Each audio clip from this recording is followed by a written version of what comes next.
Cutting Edge on IRFM. And next Wednesday in the Rainforest. 6 months in the Rainforest broadcasting this program all the way, broadcasting it into Ochoios. Shane just received the baton and pass it on to millions of people. So why you love Shane? So this thing is getting more and more problematic when it comes on to this COVID thing. Well, people are get frantic and scared and mental, mostly mental right now. But we have a go through. And then for the next side now, we see Rastafari, so most of the Rasta them seem to be like them a get dippy. When we say dippy, I mean the more and more sound to me like Christian. And me never come here Rasta say them a Christian, you know. When we go to him try me hear that, but no, the Rasta them start sound like Christian. Sometimes me hear them attack and me I try to figure out which denomination like dreadlocks they belong to. Which church denomination.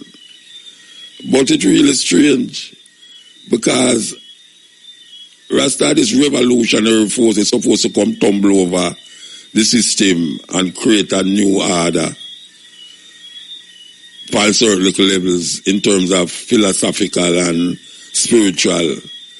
Even though you can't really claim spirituality because spirituality is a human possibility. But really and truly, it takes a certain experience and a certain time for reach where you're supposed to want to be, not even supposed to be where you're there, because really and truly, it's a lifelong journey. The spirituality of man is a lifelong journey. You know, it's not somebody where you're dead and born again, or you're dead and raised from the dead to come back, come do certain things. You know, no, it's not so it go. It's in this life. It's in this life. So, me hear the arguments, you know, Jesus Christ and all these things, and me I say it non-apologetically, you know. We not work with Jesus Christ, you know.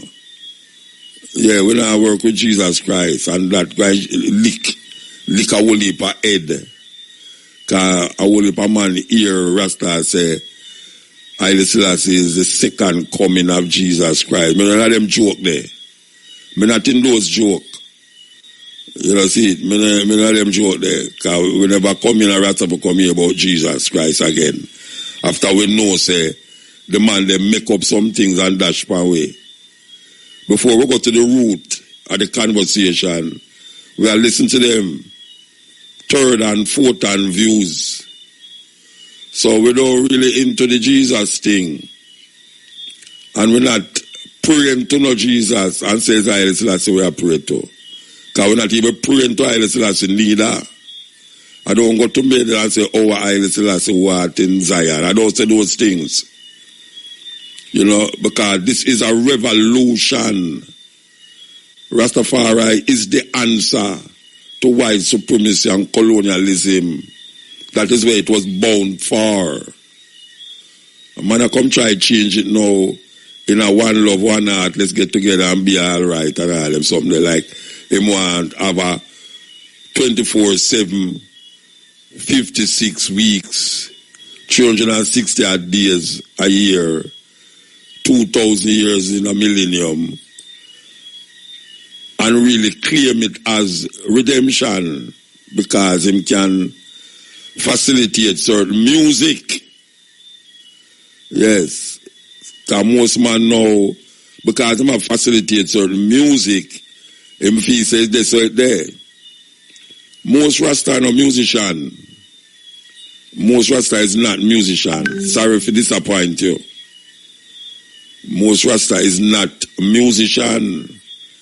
It's just that the ones them who do music, them have the voice. Like how me dey on the radio all the while, people hear my voice all the while, so it come like Muta is a Rasta voice. But there are so many voices of Rastafari out there.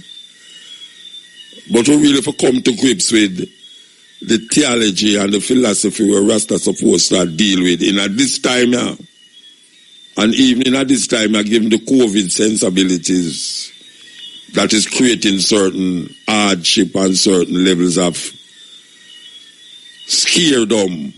We call it scaredom.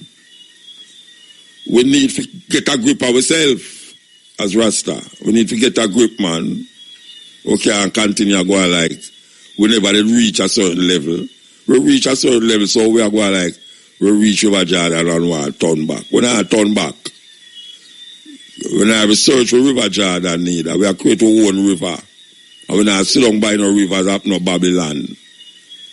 Because you know, long way man I sing that. But by rivers of Babylon, them sat down and there he wept when he remembered Zion.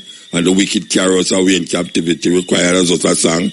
How can we sing King Alpha song in a strange land?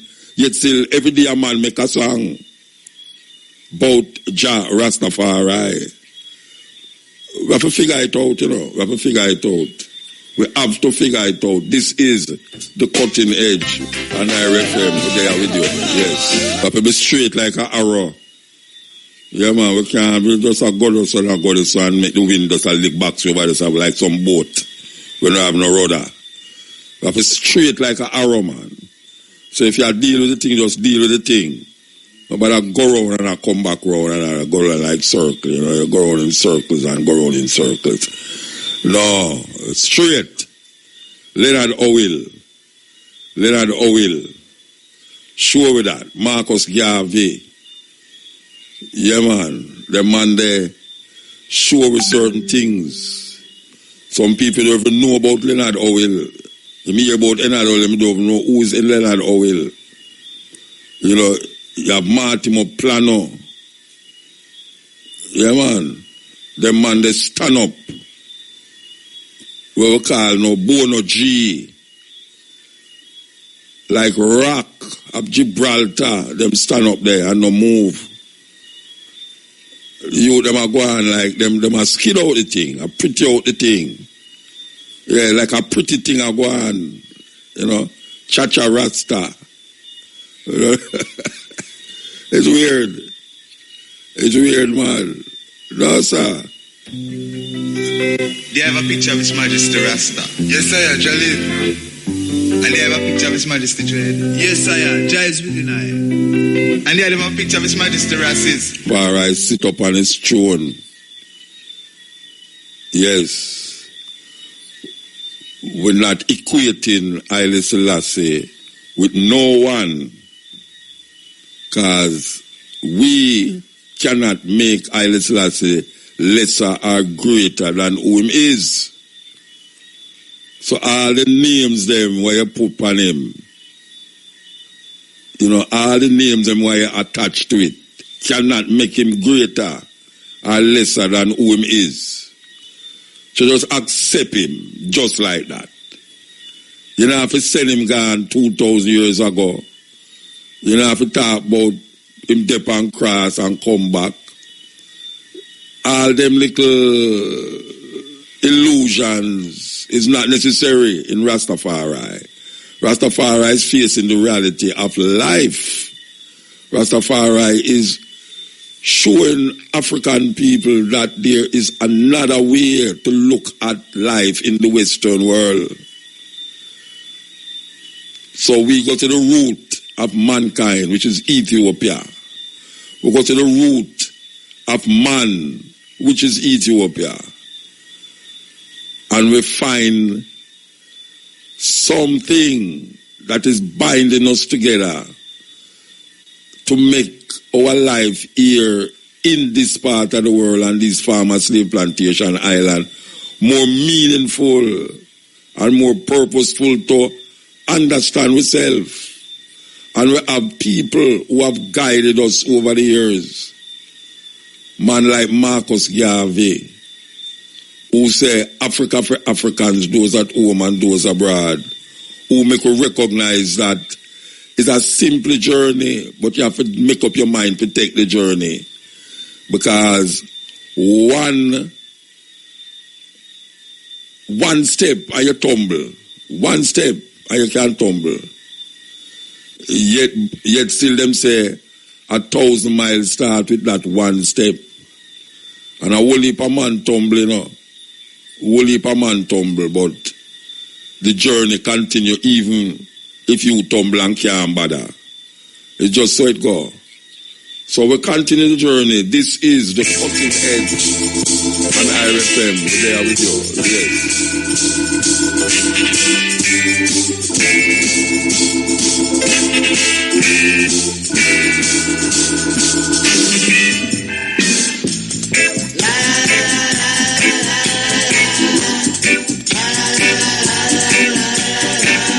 Cutting Edge style. So you are now undiluted, unfiltered, uncensored. Hear what I go now. A whole heap of people out there I try and make the people them who are wear masks, them I make it look like say them people they are idiot. One woman write me last week and say me is a conformist. She said we are conformists, but here we know. You see this mask thing? You see this, what them call separate, like keep far from people? We explain that already now. We talk about it on the stepping razor. We talk about it on this program, yeah. And we still have to talk about it because the COVID not gone, you know. The COVID not gone. Because more people have it now in Jamaica, and more people are dead in Jamaica, and more people are start get scared and frightened. All right. Human being seems as if we still not learn from history. History teach a whole heap of things, you know, that you don't really step forward in the mistakes where you make of whole. No, I don't know if a whole heap of Jamaican people know this, or else if them didn't know it, they wouldn't have followed the whole heap of madness where they must sip on them WhatsApp and them Instagram page and Facebook page and all them something there. But I want to tell the Jamaican people them this. Mankind have been displaced before. Them passed this road before. You have flu, you have all kind of things will come true. The same things them when you hear them I say you must do now is that them did say when those flu did pass through. It is not true. I'm never say it non-apologetically. It is not true that the man them or whosoever wanted to wear mask and stay in your house because they want to control the population. It is not true. Now, I don't know, some people gone too far already for go turn back now in the whole heap of madness. But there is no evidence or proof that apart from where you have, say, where people are trying to push the Trumpian doctrine, because right now I call it Trump doctrine, because it's a Trump doctrine. Anytime you hear a man say, him don't know no mask thing, me say, boy, you know, the Trump doctrine. Anytime you hear a man talk about, say, boy, right now, you don't want physically distance because you don't understand why they matter for physical distance. You don't want nobody take your temperature. You don't want nobody rub things by your... I tell you it already, you know. If you don't want a man put things by your hand, carry your own. If you don't want somebody rub anything by your hand, carry your own. No. Here's the problem now. The problem with it is that people almost take this thing like it's a movement, a no-mask movement, a Trumpian designed movement.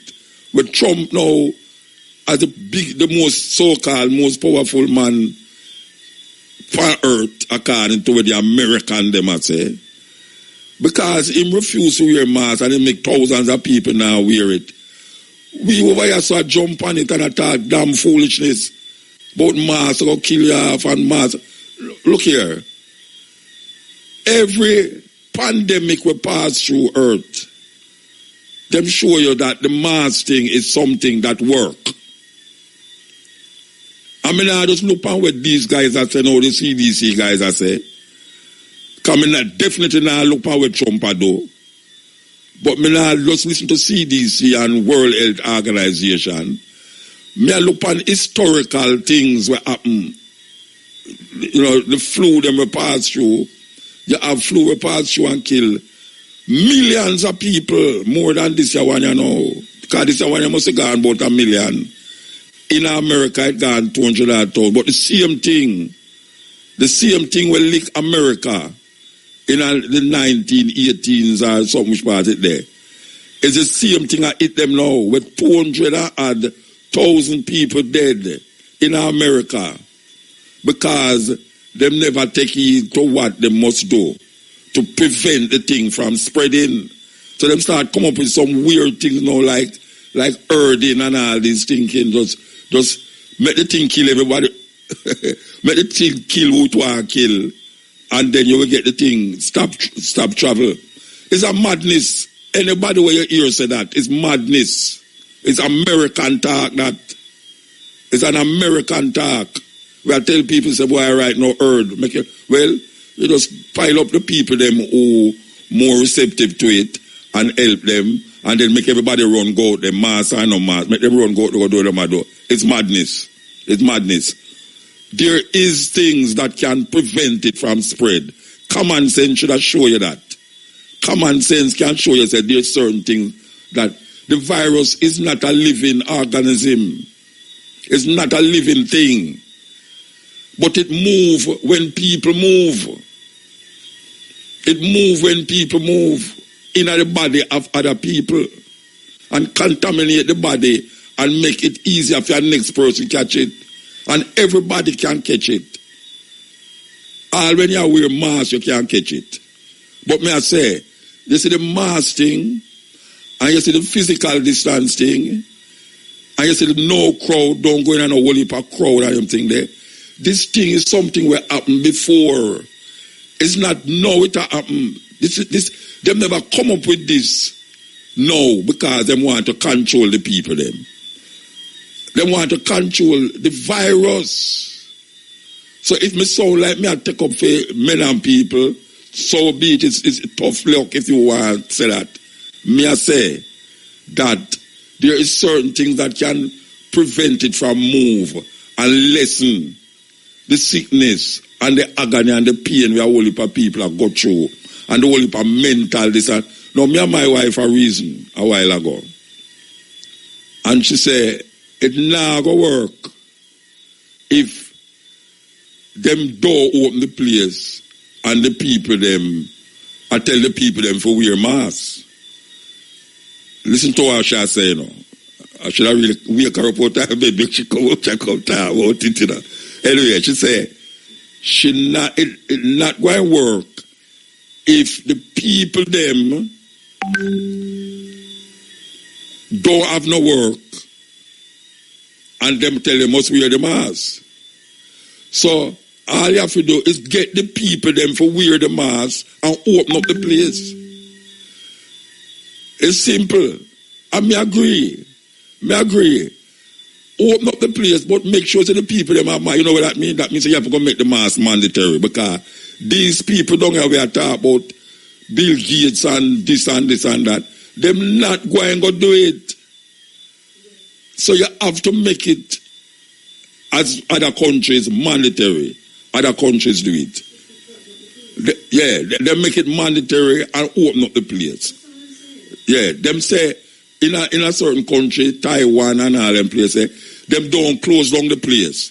But them make it say, you have to have on a mask. You know, see it? It's your ball, so you go to jail. She say, if you don't have the mask, you must go to jail.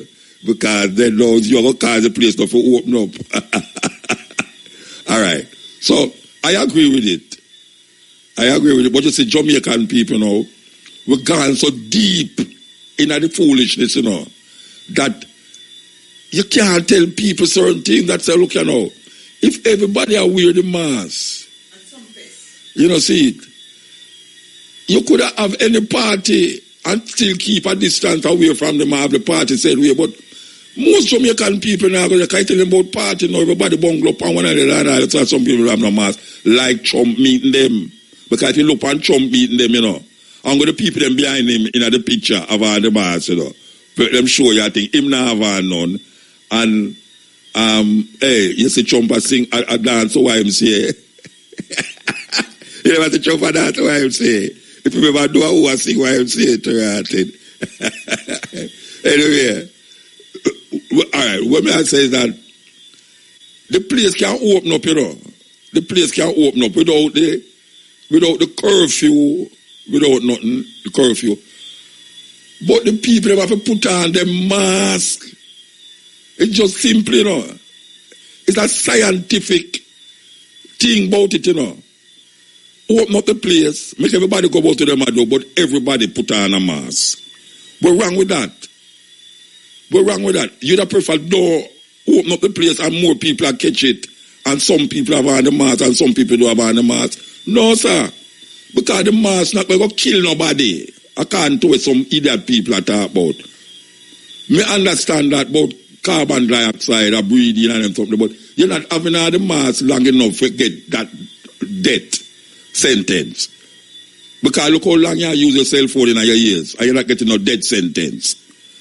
That you tell me say the cell phone have more destructive things in it than the mask. So sensibility, sensible. All right, listen to it now, sensible. You want business going as usual, but there's a disease there. A virus, sorry, not disease. There's a virus out there that will kill people, that will make people sick. And one of the ways to lessen the problem is to wear a mask. If you wear the mask and the people them open back the place and people keep wearing the mask, the thing will get lessened because it will have no, the virus not going to move. Because if a man cough, him coughing at the mask. If a man sneezes, him sneezing at the mask. It will go spread. If you keep the distance, it's just so it go. There's a logic behind it, you know. It's years it happening, you know. You have floop on top of floop on top of floop will pass through earth. Floop on top of floop. And if you look on the history, if you look on the people them, you see them have on them masks. As a matter of fact, in California, them did say, they might make masks mandatory. If you don't have on no mask, them could arrest you. You know, see, it's just simple. And that are from before me, anybody on the earth never ever ban it. Because them think they're in 1918, 1910. All them way them. I don't know nobody in our job in 1918. You understand? Nobody in Jamaica never alive. And them days the man them tell us, put on your mask. And every time the people them now adhere to it, the thing go up. Till them have first wave, second wave, third wave, and fourth wave, you know. Put on the mask and go to your work. Put on your mask and go do what you do. It's just simple, you know. Keep the distance from people if in a crowd and them something there. And you go back to your work, you go make money, school, open and all them something there. But if you not do that, you go continue to say, Babylon want control you, this and that want control you. No go so. No go so. Nobody no want control you, at least not now. Nobody not controlling you now. You know, see, you have scientifically, you look at it scientifically. Some people have said, why them now wear no mask because Jesus will protect them. It's madness. It's total madness. A man now go wear the mask because Jesus will protect him. It's total madness. Oh, somebody get it away there. Anyway, we want to move the talk to history. We're going to play a documentary about the Spanish flu. The Spanish flu did lick earth, especially Europe and America, in 1918, I think, 1918. And them really recover. How the earth recover. That is really where this documentary talk about. How the earth recover from the Spanish flu. So, we're going to play the Spanish flu documentary. I want you to listen to it carefully. And if you don't realize it's the same thing I take we are now. This is the Cutting Edge on IRFM. Just over 100 years ago, a deadly pandemic swept across the face of planet Earth. Great war immediately preceding it. Yet, until recently, this was a forgotten pandemic, downplayed by governments and media outlets all over the world. Known as the Spanish flu, simply because the Republican leadership in Spain at the time continued to report on it when other governments refused. It's only in the last few decades that the sheer scale and historical significance of such an outbreak has been realized, potentially having just as much impact on humanity as the First World War.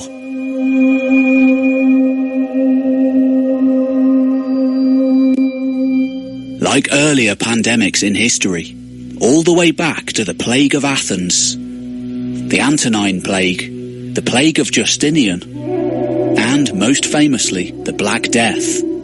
This was a deadly disease, particularly for people who had almost no knowledge of how to fight it, killing off huge swathes of the population.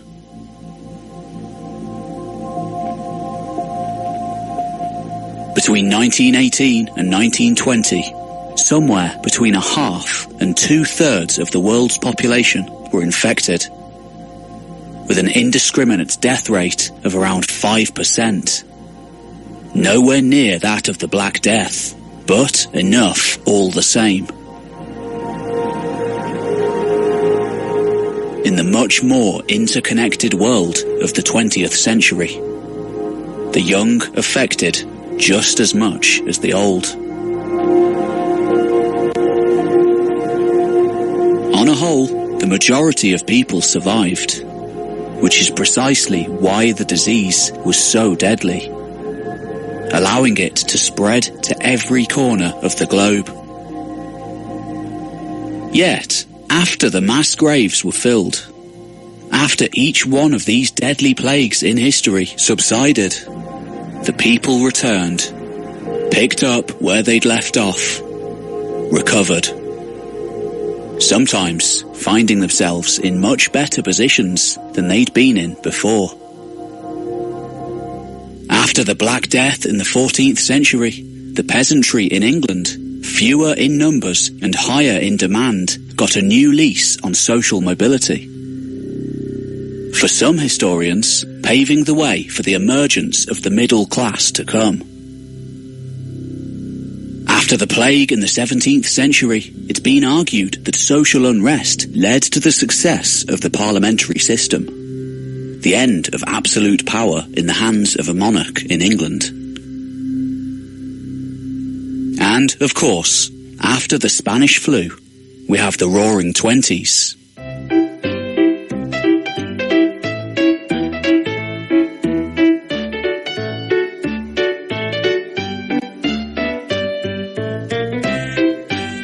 Avant-garde cinema, great leaps forward in music, literature, aviation, and art. Though brief and often overshadowed by the Great Depression of the 1930s and the Second World War which followed, this was a new era of prosperity, of social mobility, and change. So then, how did the world bounce back from the Spanish flu? Let's take a look. The influenza pandemic of 1918 to 1919 takes the title of deadliest and most widespread pandemic in history. With census records of the time either difficult to decipher or non-existent, it remains impossible to arrive at a completely accurate figure of the death toll, though experts today think it may have been as high as 100 million. With the absolute lowest figures around the 20 million mark. With an overall world population at the time of less than 2 billion, the implications are staggering. In the United States alone, at least 675,000 Americans lost their lives. Worldwide, well over 500 million people were infected.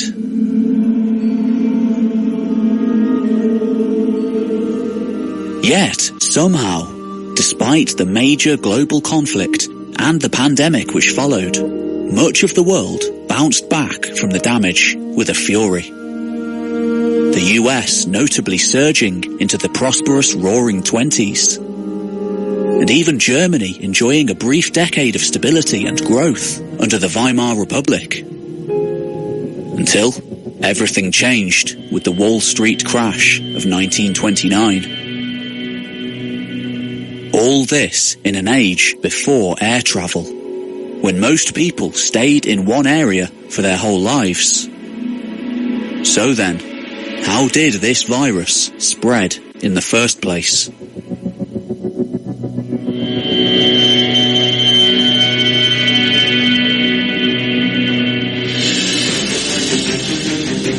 When the H1N1 influenza virus first struck, the US had been fighting in the European theatre of the First World War for more than a year. Tens of thousands of men regularly travelled across the Atlantic to the front, and production lines boomed in efforts to produce war material and combat gear. It was during this mass population movement that the first reports of illness began to appear.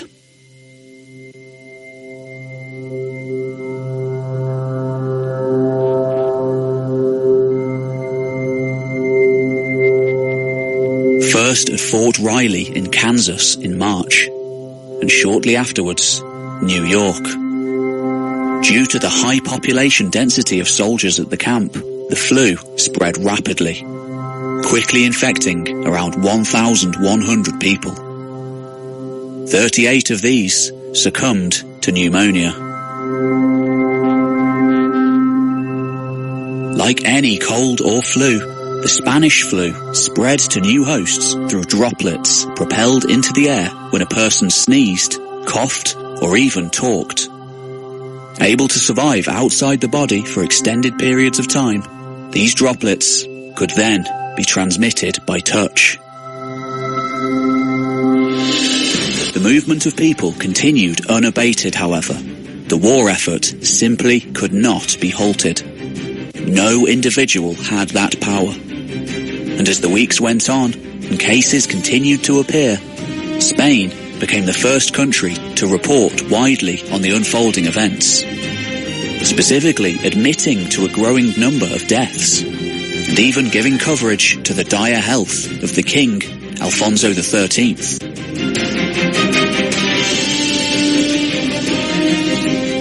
Meanwhile, American GIs continued to pour into Europe, then back and forth from the front to medical leave, spreading the virus ever more.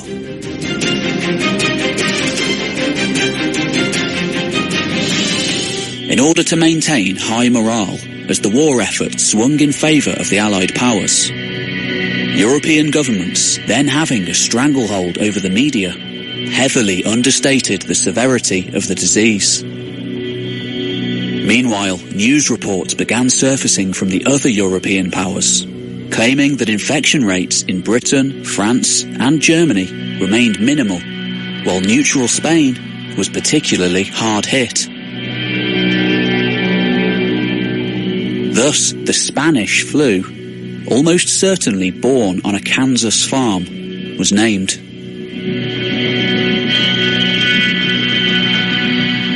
As army recruits travelled from America to Europe, and soldiers on medical leave continued to return home, the disease rapidly spread between the two continents, and before long, further afield. As much as their governments tried to deny it, writing it off as nothing more than an unusually virulent strain of flu, European nations like England, France, Italy, and Germany, as well as Spain, were hit badly as the virus took a hold of their populations. At first, though the illness was widespread, most of the deaths were in elderly people and infants. This strain having next to no mnemonic effect on healthy men and women between the ages of 20 and 40. As spring merged into summer, new infections plateaued and dropped off, causing many to believe the worst was over. Whatever loose social distancing rules that had been put in place were cancelled, in anticipation of the disease mostly being eradicated. Since ordinary people didn't have the means nor the education to deal properly with the virus, especially given the war effort, the scientists had limited tools and data to work with anyway. Most countries did not respond adequately. During this first wave, the general lack of awareness didn't seem like much of an issue. For the most part, life returned to normal, if it had even been disrupted in the first place. Yet, all this was to change. Whilst America and Europe eased their restrictions, the coming end of the war being celebrated worldwide, the Spanish flu had another trick up its sleeve.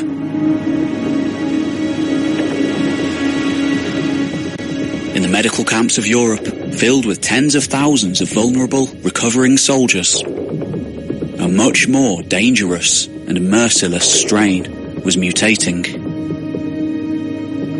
This version of the virus directly attacked the respiratory system, making it especially contagious and deadly.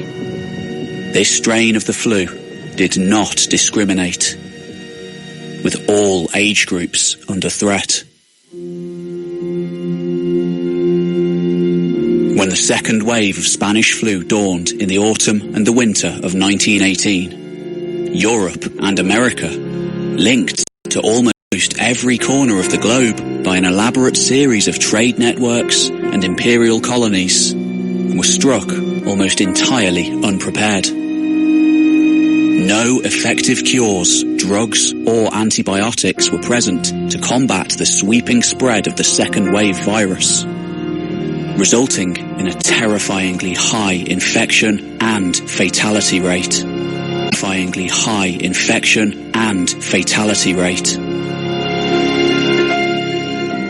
With already weakened to pneumonia. Like any cold or flu, the Spanish flu spread to new hosts through droplets propelled into the air when a person sneezed, coughed, or even talked. Able to survive outside the body for extended periods of time, these droplets could then be transmitted by touch. The movement of people continued unabated, however. The war effort simply could not be halted. No individual had that power. And as the weeks went on and cases continued to appear, Spain became the first country to report widely on the unfolding events, specifically admitting to a growing number of deaths, and even giving coverage to the dire health of the king, Alfonso XIII.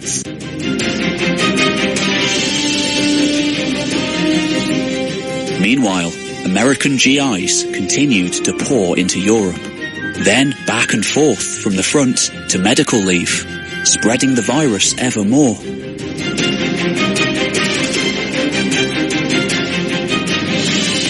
In order to maintain high morale as the war effort swung in favour of the Allied powers, European governments, then having a stranglehold over the media, heavily understated the severity of the disease. Meanwhile, news reports began surfacing from the other European powers, claiming that infection rates in Britain, France, and Germany remained minimal, while neutral Spain was particularly hard hit. Thus, the Spanish flu, almost certainly born on a Kansas farm, was named.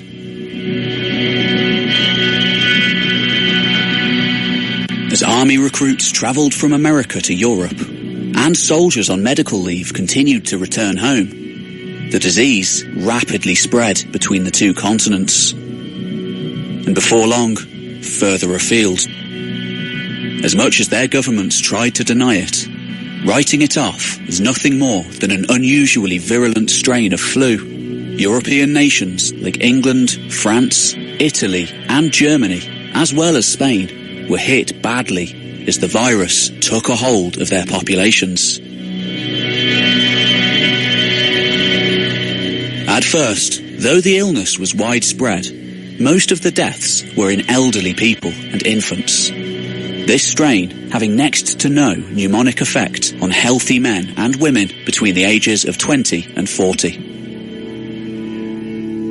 As spring merged into summer, new infections plateaued and dropped off, causing many to believe the worst was over. Whatever loose social distancing rules that had been put in place were cancelled, in anticipation of the disease mostly being eradicated. Since ordinary people didn't have the means nor the education to deal properly with the virus, especially given the war effort, scientists had limited tools and data to work with anyway, most countries did not respond adequately. During this first wave, the general lack of awareness didn't seem like much of an issue. For the most part, life returned to normal, if it had even been disrupted in the first place. Yet, all this was to change. Whilst America and Europe eased their restrictions, the coming end of the war being celebrated worldwide, the Spanish flu had another trick up its sleeve.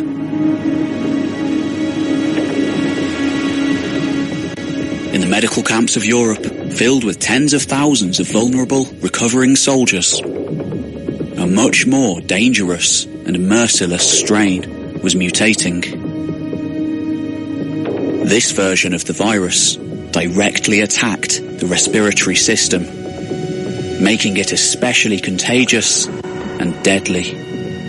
This strain of the flu did not discriminate, with all age groups under threat. When the second wave of Spanish flu dawned in the autumn and the winter of 1918, Europe and America, linked to almost every corner of the globe by an elaborate series of trade networks and imperial colonies, were struck almost entirely unprepared.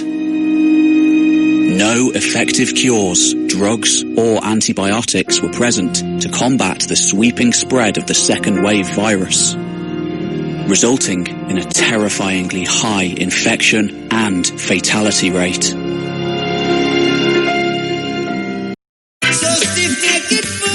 As the first and second wave.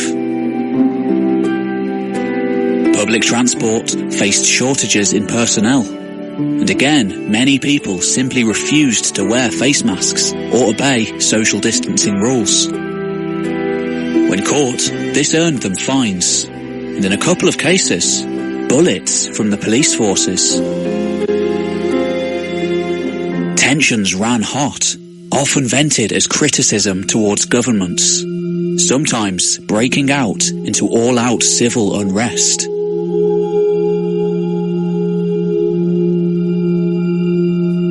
One of the great flaws in worldwide responses to the Spanish flu had been the policies of local containment and mitigation, which led to a lack of consistent nationwide planning. The gaps in this response strategy allowed the virus to continue inflicting terrible damage on society, resulting in a sustained death rate in urban centres. Misunderstandings about which health products to use and high prices for face masks amongst already impoverished people made it difficult to combat the flu on a personal level. Though newspaper cartoons encouraged the public to stay away from anyone who had cold or flu symptoms, to walk or cycle to work instead of taking public transport, and to not get fatigued as this would weaken the immune system. Advice was often misleading, varying significantly from town to town and city to city. Many simply refused to adhere to the rules. Finally, as the summer of 1919 arrived, the worst was over, and recovery could begin. A fourth wave hit once more in the early months of 1920, sparking widespread panic. Yet, thankfully, rather than resulting in pneumonia and death, this flu was much milder, most people suffering little more than fatigue, headache, and a sore throat. Finally, after close to 2 years, the world could move on.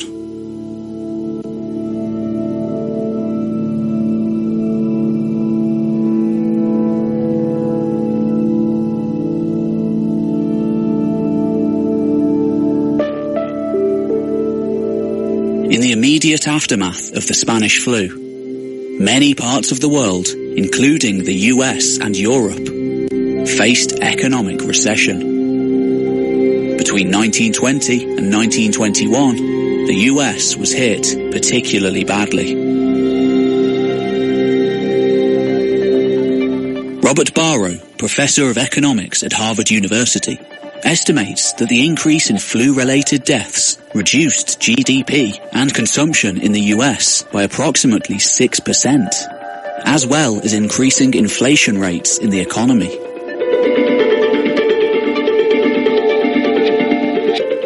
The world had been tested by war, disease, and poverty. But by 1921, finally, things seemed to be on the up. In the US in particular, partly due to increased wages for workers and a growing focus on consumer manufacturing, the economy boomed, by 1929 growing by around 42%. For the survivors, life became healthier too, with life expectancy steadily growing and an increased investment in science and medicine, leading to newfound understanding of how viruses spread and how better to contain them in the future. Unsurprisingly, soap and pharmaceutical companies made a killing from the pandemic, selling their products with the help of newspaper adverts. This too helped the US economy to get going again after the flu subsided. Larger research budgets for infectious disease laboratories and consumer spending on medicine and health products helped organizations and small businesses grow after the end of the pandemic, resulting in economic benefits and a greater interest in developing technology, which eventually spilled over into the public sphere, creating consumer electronics, a new market which would revolutionize the world.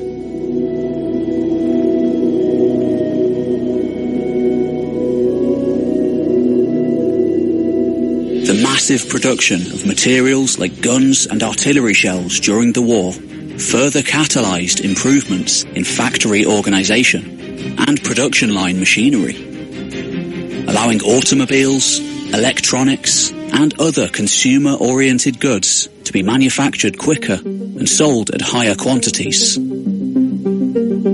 No longer needing to fulfill targets for war products, other businesses too soon became involved in mass-producing items for the general public, notably cars becoming more widely available than ever before, creating never-before-available opportunities in the process. And in this entrepreneurial climate, new businesses sprung up.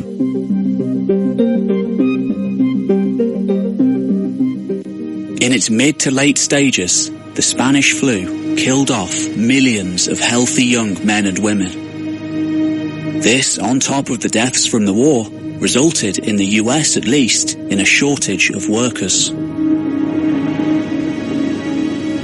Those who'd lost their jobs at small or unessential businesses that had been shut down during the pandemic found new work at factories and assembly lines, where the demand for workers skyrocketed and the qualifications required were minimal. For the most part, those who wanted work could find it. And sometimes, as the power of unions grew, they could demand more for their services than ever before, increasing social mobility and eventually leading to the establishment of the American middle class. A shortage of labour due to the pandemic, in due course, gave rise to escalated workers' wages, meaning that as the Roaring Twenties dawned, for the first time, many US citizens could spend a portion of their paycheck on astounding new consumer devices like vacuum cleaners, cars, and refrigerators. Cutting-edge appliances for the 1920s.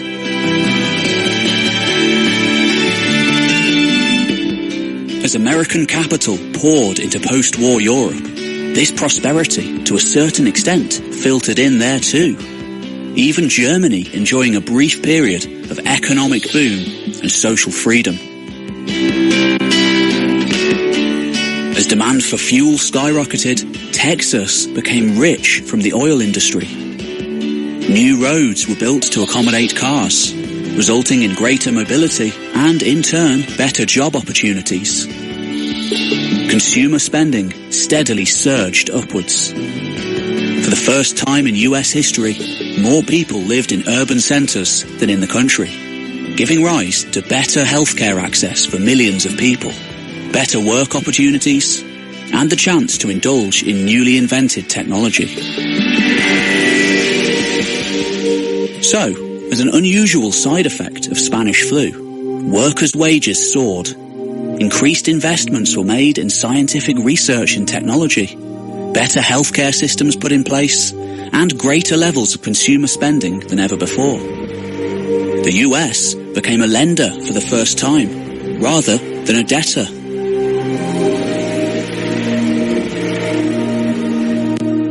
But perhaps, most of all, the influenza pandemic of 1918 to 1920 gave people a change in perspective towards their own lives, encouraging them to go out and enjoy themselves while they could.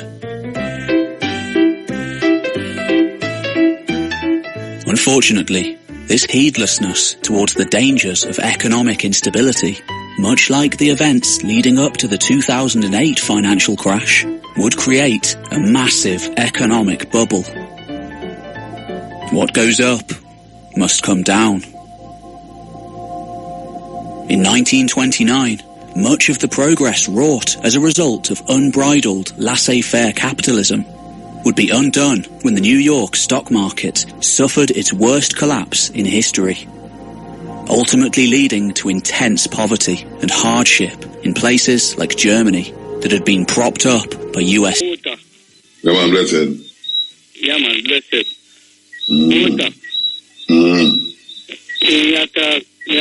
Yeah, some building up at James right? Yeah, man, yeah, some building up at James here. One of them is a Conacalma school. Yeah, yeah, me Muta. Yeah, man, I hear you, man. I hear you. Yeah, some building up at James here, then usually work on a Conacalma school. So, not going and get layoff. When I used to work in a book library and get layoff, and then go to farming or something, and keep on little party. And for the man, I'm keep a party to breadfruit. I pay police and soldiers. They slump on the car one time. And we count about 4 dozen radio car police jeep and town. Come there. And they don't find nothing. There's a man and woman going a line. Going a line and you sit down by me car to watch what go on, and when them are coming, and nobody know no time and they don't find nothing, About 4 years them are terrorized with that. Me don't know who I call people them, but I tell them about. Somebody in the area call them, man. People I call them now, so who I call them, because Mutabaruka me can't dance and then dance, keeping up good dance, keeping up man. It's don't buy cat and make me. But you never hear a who. You never hear a who call them. It's don't buy cat and make me look money till daylight my time when you dance. I go on. And daylight the party go on told? For my time. when time dance is that go on.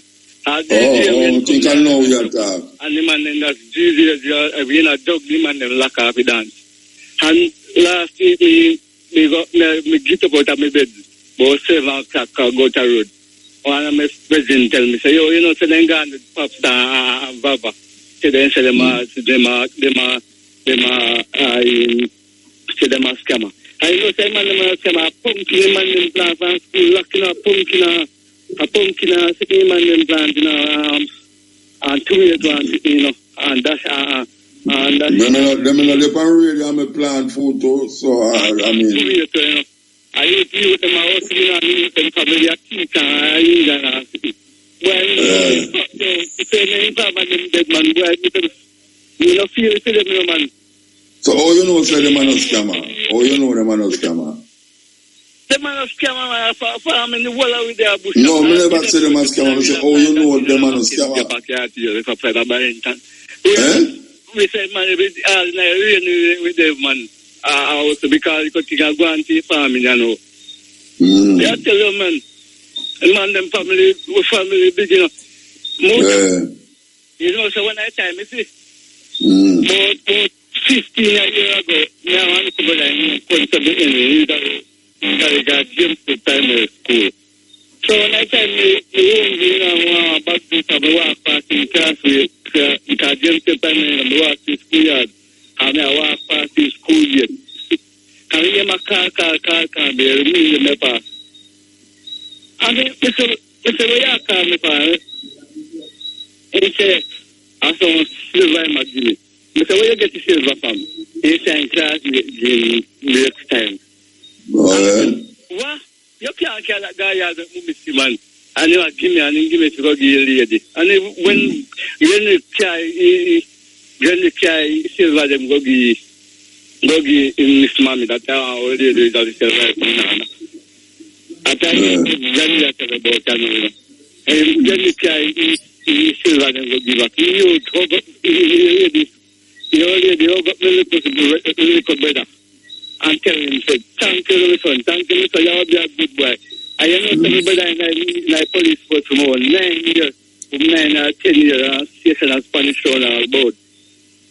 And when that time, I accident happened up, don't worry. Yeah, when you go from one thing to the next thing, we have to move. Yeah, man. Yeah, we have to move. But in my police force, and I'm tell you, say, Ghana, somewhere else. We have to move, Bridget. Here, give thanks. yeah, man. All right, yeah. Give thanks to the time and the energy. This has been the cutting edge. You know, we'll be back here soon at 2 p.m. for the stepping razor, the art of roar. Roar. Yes.